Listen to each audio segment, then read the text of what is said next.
우리 같이 말씀 보겠습니다. 창세기 28장 10절에서 22절 여러분과 제가 한 절씩 읽도록 하겠습니다. 제가 10절을 먼저 읽을게요. 야곱이 브엘세바에서 떠나 하란으로 향하여 가더니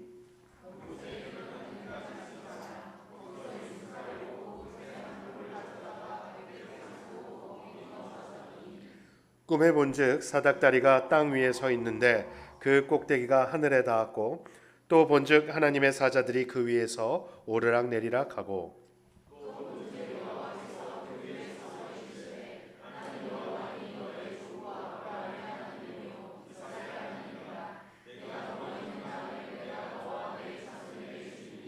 내 자손이 땅에 티끌같이 되어 내가 서쪽과 동쪽과 북쪽과 남쪽으로 퍼져나갈지며 땅의 모든 족속이 너와 내 자손으로 말미암아 복을 받으리라.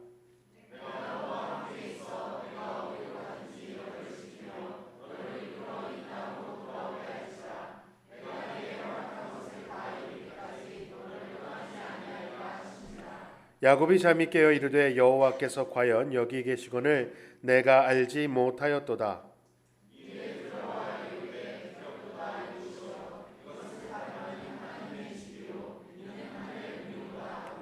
야곱이 아침이 일찍 일어나 베개로 삼았던 돌을 가져다가 기둥으로 세우고 그 위에 기름을 붓고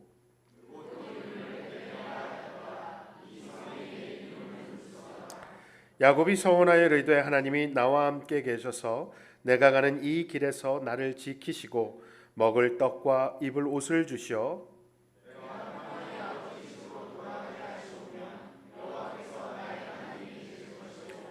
내가 기둥으로 세운 이 돌이 하나님의 집이 될 것이요 하나님께서 내게 주신 모든 것에서 10분의 1을 내가 반드시 하나님께 드리겠나이다 하였더라.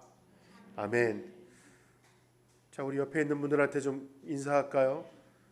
당신을 보니 주님의 얼굴을 뵙는 것 같아 심히 기쁩니다 하고 인사하겠습니다. 할렐루야. 네. 분노하신 분은 없으시죠? 할렐루야. 야곱이 드디어 집을 떠납니다. 리브가는 우리 지난주에 정말 드라마처럼 영화처럼 리브가는 에서의 분노의 소리를 듣습니다. 아버지가 곧 돌아가실 때가 됐는데 아버지가 돌아가시면 내 아들 또 시작했죠. 내 동생 야곱을 죽여버릴 거다라는 그 이야기를 또 마침 리브가는 듣고 깜짝 놀랍니다. 그리고 야곱에게 도망가라. 삼촌 라본에게 도망가라. 내가 오늘 두 사람을 다 잃을 수 없다라고 이야기를 합니다. 그리고 나서 읽다 보면 그리고 나서 얘기합니다. 넌 제발 니네 형처럼 다른 나라의 이방 여인을 아내로 취하지 말고 제발 삼촌네 집에 가서 아내를 취하라라고 보내고 그것이 아마 우리 이삭한테도 간 것 같아요. 이삭이 불러서 축복하면서 너는 분명히 이방 여인을 취하지 말고 우리 같은 혈족에서 아내를 취하라고 보내요. 그러니까 표면상으로는 야곱이 아내를 얻으러 가는 겁니다. 표면상으로는. 그러나 그 안을 깊숙이 들어보면 어떤 겁니까? 도망가는 거죠. 무서워서 도망가는 도망의 여정을 떠났습니다. 여러분 무서워서 도망가 본 적 있으세요? 없으세요? 저는 한 번 있어요. 아버지한테 대들었다가 아버지한테 혼날 것 같아서 그 동네를 도망 다녔던 적이 있어요. 정말 무섭습니다. 그 무서움은 또 어떤 것과 연결이 돼 있냐면 어떻게 이 상황이 풀려질지 몰라서 답답함도 있죠. 야곱이 그러지 않았을까 생각이 돼요. 상황이 어떻게 풀려질까? 그리고 나는 다시 집으로 돌아올 수 있을까? 참 놀라운 건요. 여러분 아브라함도 그렇고 이삭도 그렇고 야곱도 그렇고 항상 어딘가로 떠나면서 주님을 경험해요. 근데 아쉬운 건 야곱은 그 떠남이 자신의 욕심된 선택, 그릇된 선택으로 인하여 떠나야 했던 것이죠. 어찌됐든 그도 본토 친척 아비집을 떠나게 됩니다. 그 얘기는 어떻게 이야기할 수 있냐면 자기를 꾸미고 있던 모든 수식어에서 떠나는 것과 마찬가지입니다. 내가 누군데, 내가 누구 자녀인데, 내가 뭘 했는데, 내가 이걸 이루었는데, 내가 누구를 아는데, 뭐 이런 이야기들이죠.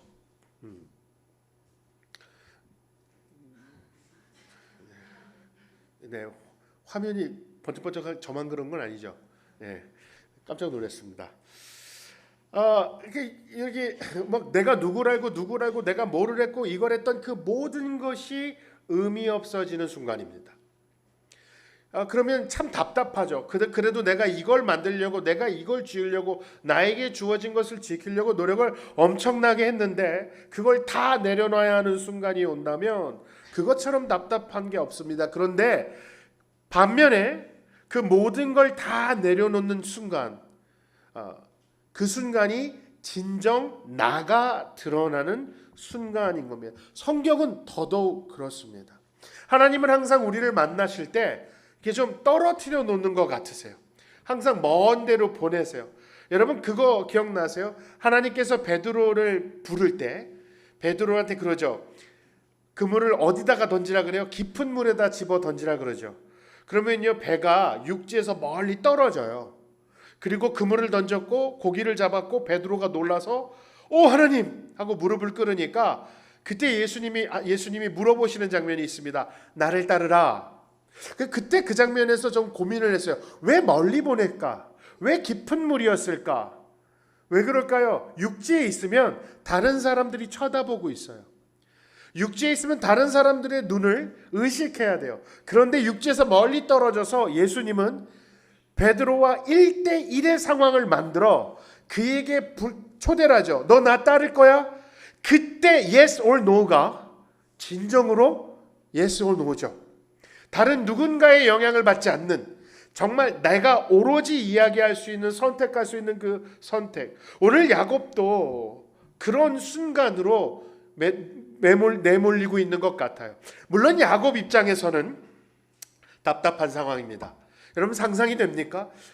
무작정 길을 떠나긴 떠났어요. 그 길을 떠났는데 삼촌을 만날 수 있는지, 삼촌을 만난다면 그 삼촌은 나를 기뻐 반가이 맞아 줄 건지, 그리고 나는 언제 돌아올 수 있는지. 엄마가 떠내보내면서 그럽니다. 형이 열받은 거 사라지면 내가 사람을 보내 너 불러올 테니까 그때까지 기다려. 그게 도대체 언젠데요? 얼마나 있어야 되는데요? 여러분 처음으로 엄마를 떠나서 처음으로 집을 떠나서 혼자 살아야 하는 그 마음, 그건 정말 상상하기가 어렵죠. 야곱은 이 모든 상황은 결국 야곱의 선택이었습니다. 그죠? 야곱이 자기의 욕심 때문에 그 욕심 때문에 형의 복을 가로채기 위하여 거짓말하고 아버지의 약함을 이용하고 엄마와 야합을 해서 형의 복을 가로채요. 그 모든 상황이 그가 내린 초이스 때문에 그는 떠나야 하죠. 우리도 마찬가지입니다. 우리는 매일 선택을 하고 삽니다. 그리고 우리는 그 선택으로 인하여 펼쳐지는 상황 속에 던져지게 됩니다.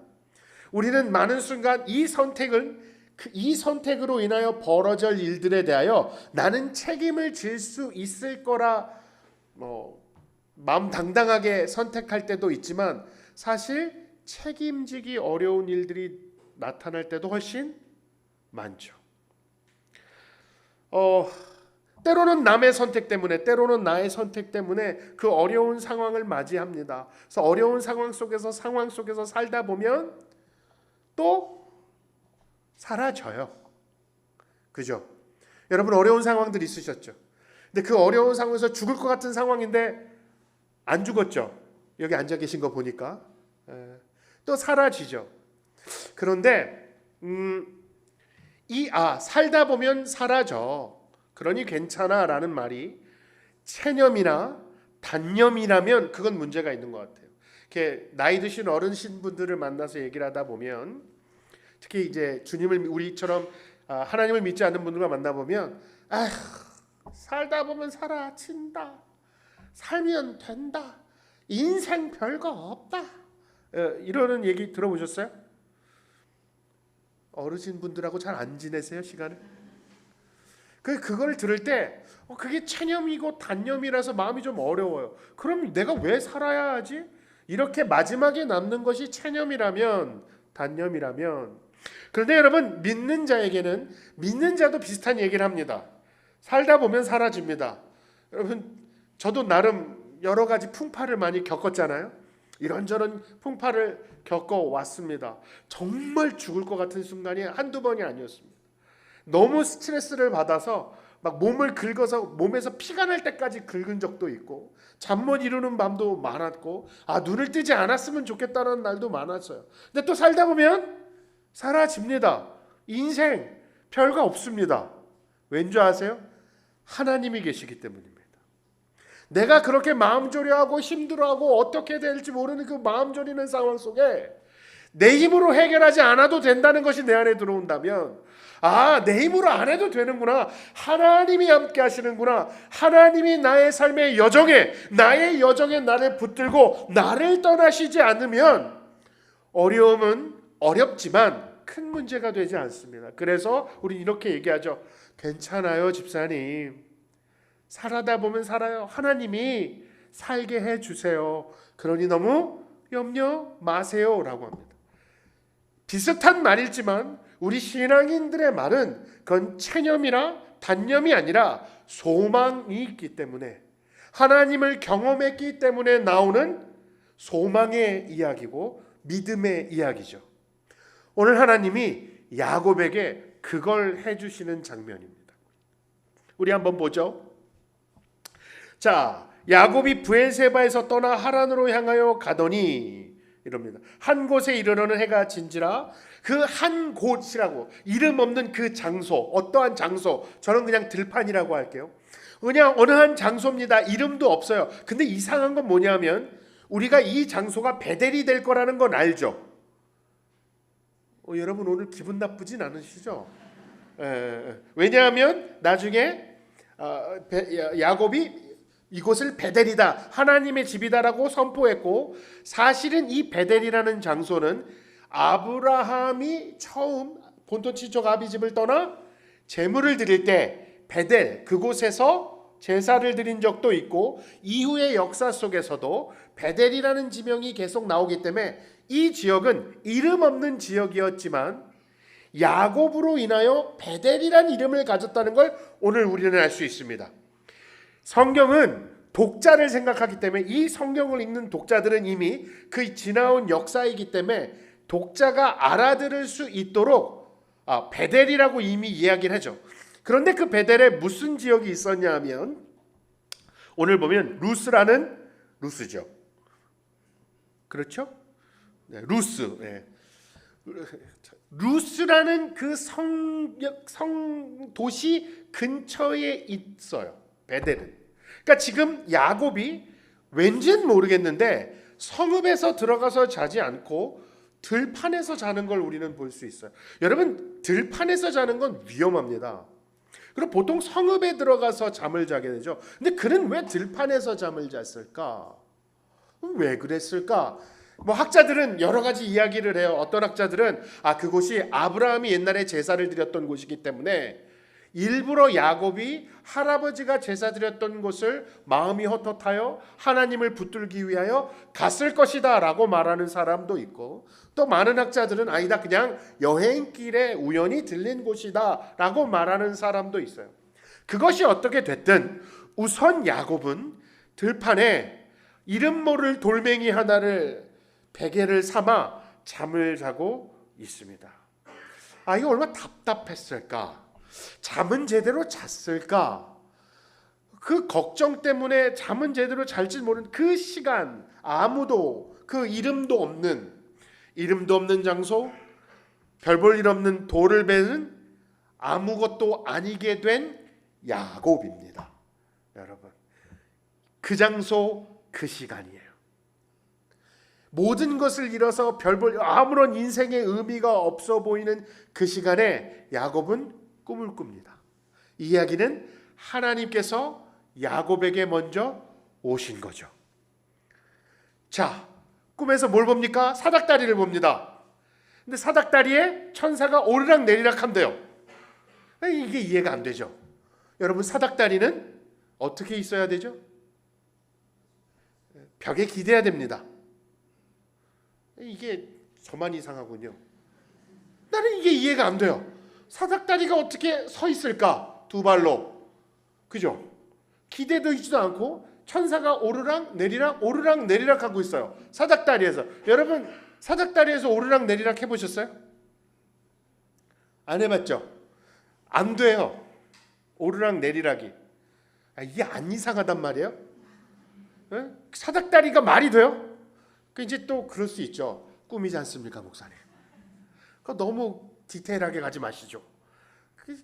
저 성격 이상해서 난 이해가 안 돼요. 네, 이게 아마 계단일 겁니다. 이게 어떤 학자들은 이걸 계단으로 해석을 해요. 그래서 사닥다리라고 해석할 수도 있고 계단으로 해석할 수 있는데 전 계단으로 해석할래요. 도저히 사닥다리로는 더 이상 진도가 안 나가요, 제가. 그래서 계단이었을 겁니다. 그래서 천사가 오르막 내립니다. 그 무슨 얘기일까요? 지금 이곳에, 이 장소에, 야곱이 누워있는 이 장소에 하나님의 역사가 일어나고 있다. 하나님의 일이 일어나고 있다. 그 하나님의 종된 천사들이 오르락 내리락 하고 무언가를 하고 있다. 그리고 음성이 들립니다. 뭐라고 들립니까?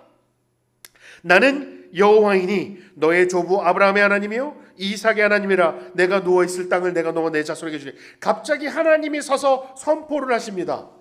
야곱아, 나 여호와야.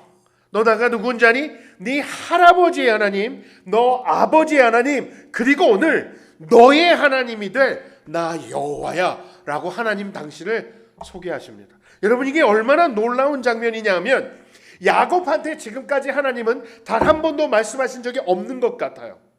계속해서 아브라함하고 얘기하셨고 이삭하고 얘기하셨습니다. 그런데 이제 드디어 야곱에게 나타나서 이제는 더 이상 누군가가 말해줬던 하나님이 아니에요. 할아버지가 이야기해줬던 하나님이 아니고 아버지가 이야기해줬던 하나님이 아니에요. 이제 드디어 나의 하나님을 만나는 그 시간이에요.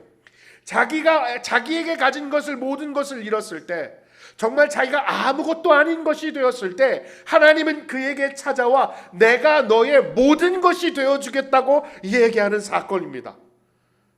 이럴 때 감격이, 할렐루야. 하나님이 지금 야곱에게 너 다 잃은 게 아니야. 네가 다 잃었다 하더라도 내가 너에게 있으니 넌 다 얻은 자야라고 오늘 선포하고 계시는 거예요. 여러분, 나의 하나님을 만나실 수 있기를 축복합니다. 누군가가 얘기해주는 신앙 말고요, 누군가의 간증 말고요, 그 나의 간증이요, 내가 본 하나님, 내가 만난 하나님, 나에게 말씀하시는 그 하나님을 만나실 수 있기를 축복합니다. 오늘 야곱은 그 하나님을 만나는 거예요. 그 장소에서 하나님이 얘기합니다. 아브라함에게 얘기하셨던 것처럼, 이삭에게 얘기하셨던 것처럼 너 자녀가 많을 거다. 근데 여기서 중요한 건 야곱은 아직 장가를 가지 않았습니다. 장가도 가지 않은 총각한테 너 자녀가 많을 거다. 그리고 그 자녀가 너무 많아서 동서남북으로 흩어질 것이며 그 자녀로 인하여 다른 나라의 민족들이 하나님의 은혜를, 복을 받게 될 것이다. 하나님께서 하시는 일이 아브라함을 통하여, 이삭을 통하여, 이제는 야곱을 통하여 간다. 여러분, 이게 흥분하면서 더워지기 시작했어요. 이게 무슨 얘기냐면, 여러분 보세요.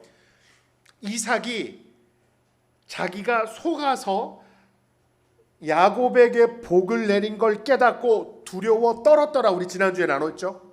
왜 그랬을 거라고요? 나의 마음대로 가는 게 아니구나. 하나님의 뜻은 야곱에게 있구나. 난 에서가 우리 집을 이끌어 주길 원했는데 하나님은 야곱에게 있구나를 깨달은 거예요. 그래서 비록 그가 속였고 그들이 그렇게 명예롭지 못한 행위를 통해서라도 그 복을 취했지만 하나님의 뜻을 가고 있다는 걸 깨달으면서 있었어요. 근데 이제는 하나님이 그걸 인준해 주시는 사건이에요. 이제부터 너다. 이제 내가 너랑 나의 일을 하련다 라고 초대하는 거죠. 여러분, 그러면서 이렇게 얘기합니다. 내가 너와 함께 있어 내가 어디로 가든지 너를 지키며 너를 이끌어 이 땅으로 돌아오게 할지라 내가 내게 허락한 것을 다 이루기까지 너를 떠나지 아니하리라. 야곱아, 너의 여정이 이제부터 나랑 걷는 여정이다. 너의 여정이 두려움의 여정이라면 이제 내가 너와 함께 걸으니 두려워하지 말아라 라고 하는 얘기죠. 그리고 내가 너와 함께 할 것이고 no matter what, 무슨 일이 있어도 난 네 편이 될 거다. 그래서 여러분, 하나님이 야곱한테 뭐라고 안 해요.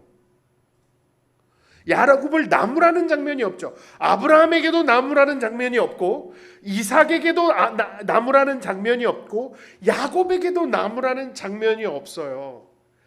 이게 멋진 거라고요. 우리는 보통 애들이 말 안 듣고 사고 치면 뭐라 그래요? 딱 앉혀놓고 한마디 하죠. 내가 말을 하라 들으라 그랬어, 안 들으라 그랬어? 여기서부터 시작하죠. 네가 엄마 말을 안 들어서 그렇게 되는 게 된 거 아니야. 내가 그럴 줄 알았어. 그럼 이제 아빠가 옆에서 오다 보면 저희 아버님은 저를 약 올렸습니다. 그럴 줄 알았다 이 자식아 이러고 가셨어요. 우리 부모님은 좀 세상은 그래요. 못한 것을 끄집어내서 그걸 한번 트위스트해야 되고 그걸 한번 찍어내요. 왜 그러는 줄 아세요? 그리고 나서 자기가 잘해줄 것을 생색내려고. 우리의 혹시 신앙은 그렇지 않습니까? 누군가 못한 것을 드러내어 나의 신앙의 위치를 확인하고 계시지는 않습니까? 누군가에게 정죄함으로 내가 누군가보다 좀 더 괜찮아진 것 같다 생각하지는 않으십니까? 여러분, 복음은 그런 게 아니에요. 오늘 하나님 어떻게 하세요? 하나님은 야곱한테 그래서 너 그거 앞으로 사람 속일 거야 안 속일 거야? 빨리 딱 얘기해. 맹세해. 할 거야 안 할 거야? 이제 앞으로 너 그냥 한 번만 더 그래봐. 그냥 이라고 안 하시죠. 그의 과거에 대해 얘기 안 하세요. 뭐라고 그러세요? 이제부터 난 너랑 함께 할 거야. 그리고 너를 인도할 거야.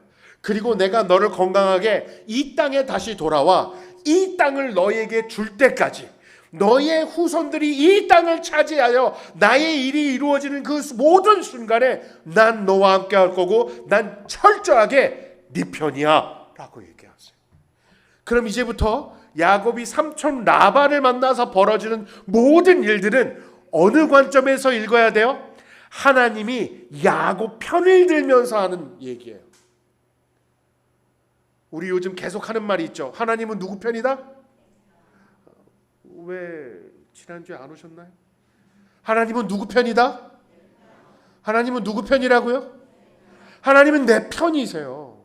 여러분, 그게 마음대로 살아도 된다는 이야기가 아니라 그 하나님이 내 편이기에 나의 실수나 나의 체념이나 나의 단념으로 살아가는 것이 아니라 그의 손길이 나를 붙들어 그가 가시고자 하시는 곳에 나를 이끄실 거라는 소망이라고 우린 계속 이야기하고 있지 않습니까? 오늘 그곳에 하나님께서 나 네 편 들어줄게 라고 얘기해요. 이제부터 난 너랑 함께 가는 거야. 너의 삶의 여정엔 내가 있어. 할렐루야. 할렐루야.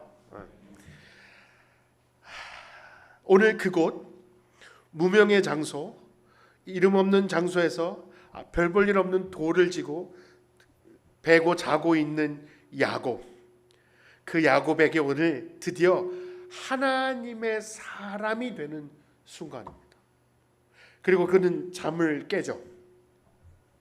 잠을 깨서 바라봅니다. 그리고 16절에 뭐라고 합니까? 야곱이 잠이 깨어 이르되 여호와께서 과연 여기 계시거늘 내가 알지 못하였도다. 이에 두려워하여 이르되 두렵도다. 이곳이요 이곳은 다름 아닌 하나님의 집이요 이는 하늘의 문이로다 하고, 이 두렵다는 경외의 표현이죠. 난 그냥 들녘인 줄 알았어. 난 그냥 들판인 줄 알았어. 그냥 내가 아무렇게나 누워서 자도 되는 것인 줄 알았는데 이곳에서 하나님이 나를 만나 주셨구나. 하나님이 일하시는구나. 하나님 감사합니다. 여러분, 하나님께서 역사하시는 것을 깨닫는 그 순간 두려움이 있습니다. 하나님 어떻게 이렇게 일하실 수 있어요? 와, 진짜 하나님 대단합니다. 근데 그 두려움은 상상할 수도 없는 방법으로, 상상할 수도 없는 시간에 역사하시는 그 하나님을 경험할 때 들어오죠. 어떤 신학자가 이 사건을 보고 이렇게 표현했습니다. 이 이야기는 하나님의 임재로 인한 여러 가지 변화들로 채워져 있다. 그럼 자, 뭐가 변화됐나 볼까요? 고향으로부터 도망가며 다름질하는 한 사람이 이제 누구에게로 다름질하며 가게 되었습니까? 하나님께로 가게 되었습니다. 야곱은 이제 스스로 돌아올 길을 고민하지 않아도 됩니다. 왜요? 하나님이 데리고 온다 그랬잖아요. 그러니까 고민이 하나 덜었죠. 나 언제 올까? 나 어떻게 올 수 있을까? 도라는 올 수 있을까가 아니라 이젠 그냥 삶을 살아내면 됩니다. 하루에 주어진 시간들을 살아내는 겁니다. 그 처해진 상황 속에서 살아내면 되죠. 자, 형제를 두려워하던 사람이 이제 누구를 두려워하는 삶을 살게 됩니까? 하나님을 두려워하는 삶을 살게 됩니다. 사람을 두려워하던 것이 이젠 하나님을 두려워하게 됩니다. 그저 어떠한 큰 장소가 아니라 그 장소가 무슨 장소가 돼요? 베델이 됩니다. 하나님의 집이 됩니다.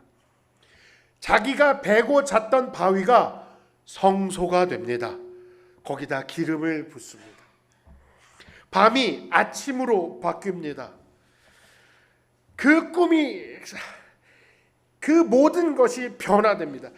들녘이었고 바위였고 아무것도 아닌 곳이 하나님을 만나게 되니까 하나님의 집이 되고 베델이 되고 삶이 변화여지고 삶의 방향이 바뀌게 됩니다. 그는 희망의 들판에서 잠을 깬 겁니다. 여러분, 우리들도 희망의 들판에서 잠을 깬 겁니다. 이렇게 얘기하니까 뭔 소리인가 하죠. 여러분, 다 본토 친척 아비집을 떠나 베트남에 와서 이민자의 삶을 살고 있습니다. 이민자의 삶은 절대 녹록하지 않습니다. 그죠? 절대 녹록하지 않습니다. 예상치 못한 그 수많은 일들을 우리는 당해야 됩니다. 그럼 우린 질문 던지죠. 난 도대체 뭐 한다고 여기까지 와 있는가? 뭐 회사가 보내서 오신 분도 있고, 그다음에 1억 천금을 벌어보겠다고 오신 분도 계실 겁니다. 꼭 1억 천금 버십시오. 그래서 고기 사주십시오. 우리는 수많은 여기까지 왔습니다. 거기서 던져지는, 여러분은 여기까지 왜 왔을까? 제가 지난 13년 동안 깨달은 한 가지가 있는데, 그리고 적어도 저를 만나게 한, 우리 서로 교회가 되게 한 분들의 이야기를 듣고 삶을 관찰한 결과 이거 하나는 확실합니다. 하나님이 여러분들을 새로 만나고 싶어 합니다.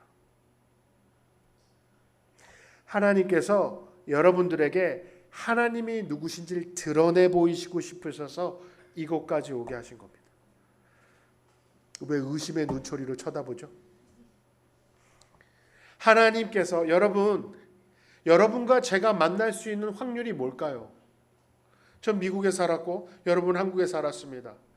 미국도 아니고 한국도 아닌 베트남에서, 하노이에서, 호치민도 아닌 하노이에서 우린 이렇게 예담교회, 교회가 몇 개 있는데요. 예담교회만 있습니까? 예담교회 성도로 함께 만났습니다. 왜요?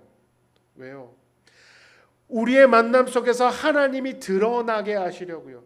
여러분이 여기 계신 것, 여러분이 우리 함께하는 것 이후에는 첫 번째 목적은 여러분 하나님을 만나셔야 됩니다.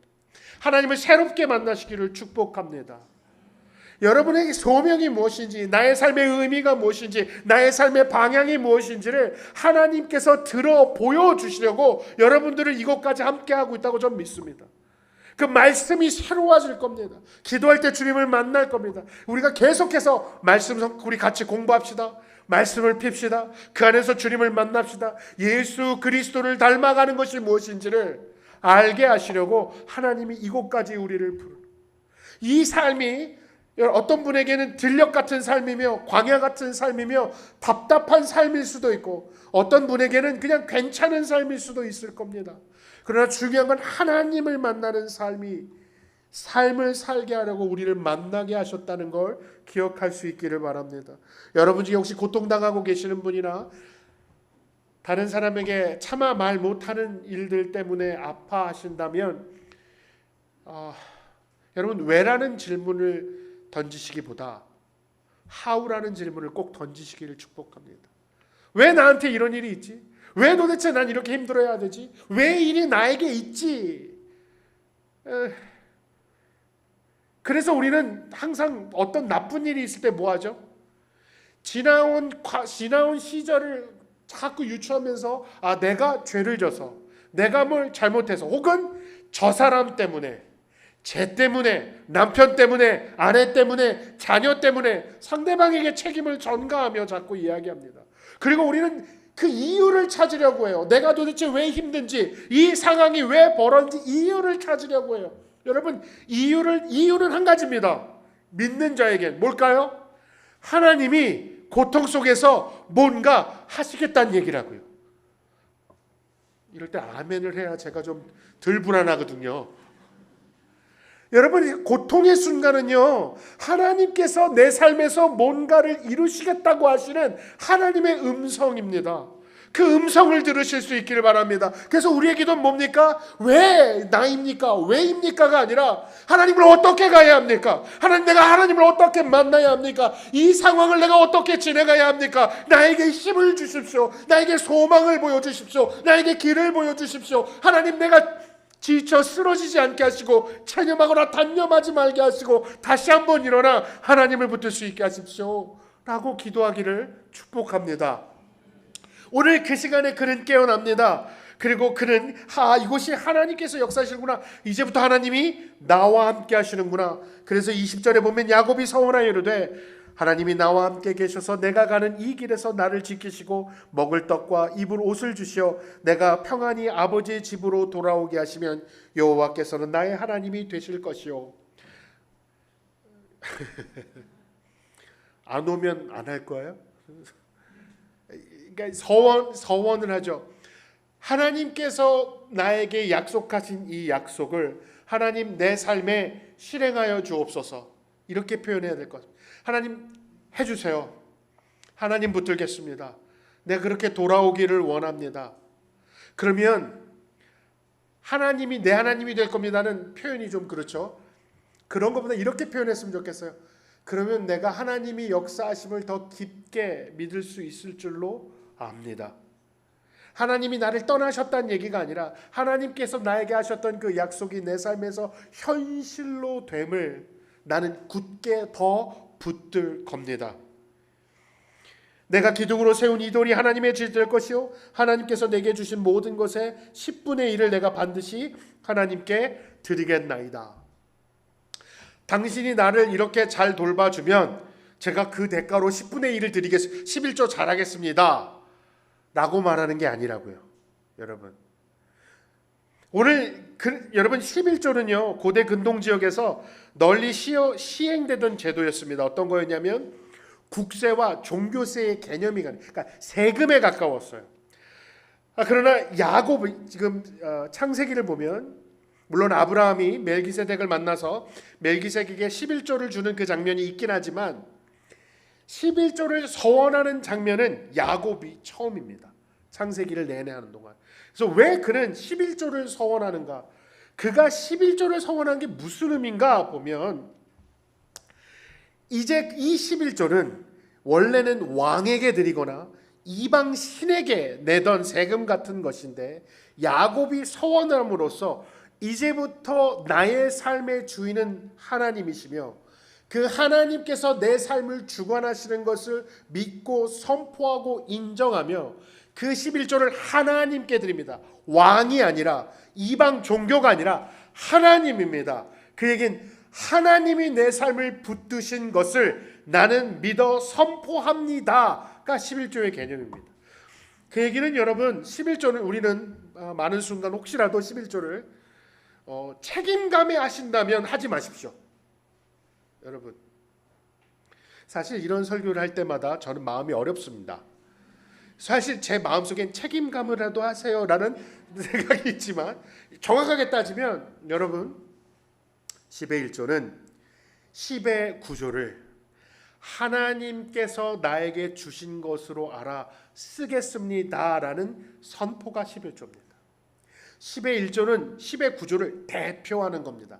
10의 구조도 하나님의 것이오니 이 하나님의 것을 잘 사용하겠습니다. 그리고 또 하나, 하나님께서 내 삶을 주관하고 인도하시고 붙드신다라는 선포하며 살겠습니다. 마치 우리가 주일에 모여 주일 성소하는 것처럼 그 11조도 똑같은 얘기입니다. 이제 내가 그 세상에서 말하는 힘, 능력, 노력, 재물에 의지하는 것이 아니라 하나님께서 나를 붙드심을 이야기합니다. 이게 왜 중요합니까? 지금 야곱은 여행 경비 정도만 갖고 가고 있을 거예요. 재산은 다 없어요. 그럼 그가 다시 돌아올 때 얻어지는 모든 재산은 그의 능력이 아니라 하나님께서 허락하심임을 자기는 인정하며 얘기하며 선포하겠다고 다짐을 하는 장면이 오늘 21조의 장면입니다. 여러분, 오늘 우리는 무슨 다짐을 하십니까? 첫 번째, 하나님을 만나셨습니까? 저의 질문은 이겁니다. 누군가의 하나님 말고요, 내 아내의 하나님, 내 남편의 하나님 말고, 나의 부모님의 하나님 말고 나의 하나님을 만나셨습니까? 이 이야기 처음 들어보십니까? 제가 항상 주장하죠. 모태신앙은 없는 거예요. 제 모태신앙은 유일하게 침례 요한만 인정하고 있습니다.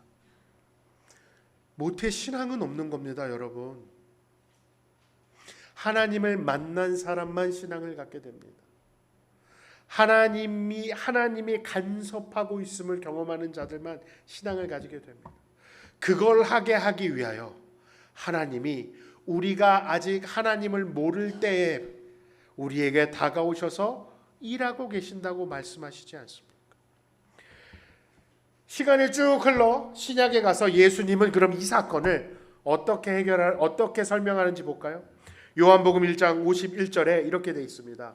또 이르시되 진실로 진실로 너희에게 이르노니 하늘이 열리고 하나님의 사자들이 인자 위에 오르락 내리락 하는 것을 보리라 하시니라. 지금 뭐라 그러시죠? 하늘문이 열리고, 지금 야곱의 꿈을 갖고 얘기하세요. 하늘문이 열리고 인자, 예수님 위에, 하나님 위에 하나님의 사자들이 오르락 내리락 하는 것을 보리라. 그럼 지금 예수님은 당신을 무엇이라 표현하셨어요? 계단이다, 사다리다 라고 표현하시죠. 다른 말로 표현하면 이걸 중보자라고 표현합니다. 하늘과 땅을 잇는, 하나님과 사람 사이를 잇는 이가 나다. 그럼 오늘 야곱이 경험했던 꿈은 뭡니까? 오늘 하늘에 계신 하나님께서 땅에 있는 인생에게 내려와 그 인생을 붙들어 하나님을 들어 보이게 하겠다라는 약속 아닙니까?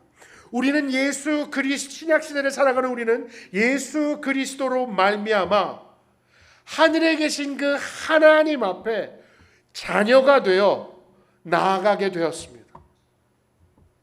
그럼 여러분, 하나님의 열심이, 하나님의 능력이, 하나님의 임재가 예수 그리스도를 통하여 우리에게 역사하게 되었음을 믿으실 수 있기를 축복합니다. 그리고 그 역사 속에서 하나님을 붙들고 선포하며 나아가실 수 있기를 축복합니다. 나의 하나님을 경험하셔서 그 누구도 빼앗을 수 없는, 그 누구도 흔들 수 없는 그 믿음을 가지고 이 이민 생활을 살아가실 수 있기를, 이 베트남 삶을 살아가실 수 있기를, 어렵고 힘든 일을 당할 때마다 들판에서 깨우시는 그 하나님을 기억하실 수 있기를 축복합니다.